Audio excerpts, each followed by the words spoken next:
කුණු තැවරුණු රෙදි පිරිසිදු කරන රජකේකු එහෙමත් නැත්නම් රෙදි අපුල්ලන්නෙකු ඔබ සිහිනෙන් දැකලා තියෙනවද? මේ ඔබේ පිරිසිදුකම ගැන කියන හීනයක් නෙවෙයි. ඇත්තටම මේ සිහිනෙන් ඔබේ ජීවිතයේ සබඳතා සහ මුදල් ගැන කියවෙන හරිම පුදුම හිතන පලාපලයක් තියෙනවා.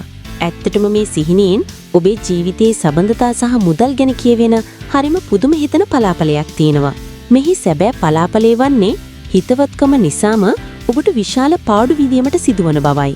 ඒ කියන්නේ ඔබ ඊටාම විශ්වාස කරන ඔබේ ළඟම හිතවතෙකුට හෝ නෑයෙකුට උදව් කරන්න ගිහින් ඔබට මූල්‍යමය හෝ මානසික පාඩුවක් වෙන්න පුළුවන්. හිතවත්කමට කරන උදව්ව අවසානයේ ඔබට අවාසියක් වෙන්න ඉඩ තියෙනවා. ඒ නිසා මෙවැනි සිහිනයක් දුටුවොත් ඉදිරි කාලයේදී ගනුදෙනු කිරීමේදී හිතවත්කමට වගා බුද්ධියට තැන දෙන්න. කවුරුන් හෝ විශ්වාස කර මුදල් හෝ දීපල බාර දීමේදී දෙපාරක් හිතන්න. ඔබත් මෙවැනි අත්දැකීම් වලට මුහුණ දීලා තියෙනවද?